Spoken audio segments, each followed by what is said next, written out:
গতকাল অর্থাৎ 7th ফেব্রুয়ারি ছিল আমার মা বাবার 38তম বিবাহবার্ষিকী। ধুমধাম করে কোনো আয়োজন হয়নি ঠিকই, কিন্তু মা বাবার জন্য একটু লাঞ্চের আয়োজন করা হয়েছিল এবং সেই লাঞ্চে অনেক খাবারের মধ্যে আমার সব থেকে প্রিয় যেটা হয়েছিল সেটা হচ্ছে এই ফিশ ব্যাটার ফ্রাইটা, যেটা আমিই বানিয়েছিলাম। প্রথমত তো আমি ভেটকি মাছ নিয়েছিলাম, আর মাছের মধ্যে ধনেপাতা, পুদিনা পাতা, পার্সলে পাতা সবকিছুকে কুচি কুচি করে কেটে along with ginger garlic and chilli paste, নুন, ব্ল্যাক পেপার পাউডার দিয়ে সবকিছুকে একসাথে মিক্স করে প্রায় 1 ঘন্টা ম্যারিনেট করতে রেখে দিয়েছিলাম। তারপর একটা ব্যাটারও বানিয়ে নিয়েছিলাম, যেটার মধ্যে ছিল ময়দা, ডিম, কর্নফ্লাওয়ার, বেকিং পাউডার, জল, সাদা তেল আর একদম লাস্টে একটু বাটার। এটা কিন্তু আমার রেসিপি নয়, অনন্তকাল ধরে যে রেসিপি মার্কেটে চলে আসছে ব্যাটার ফ্রাই এর, আমি খালি সেটা ফলো করেছি। তারপর মাছটাকে ব্যাটারে ডুবিয়ে তেলের মধ্যে ছেড়ে দিলাম, কুড়মুড়ে ব্যাটার ফ্রাই হয়ে বেরোবে একদম। আমি নিয়েছিলাম ব্রাউন রাইস, সোনা মুগ ডাল, যেটা আমিই বানিয়েছিলাম, আর সাথে ভাজা হিসেবে এই ব্যাটার ফ্রাইটা।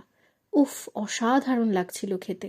আমার মা বাবাও খেয়ে বেশ মুগ্ধ হয়ে গিয়েছিল একেবারে। Thanks for watching.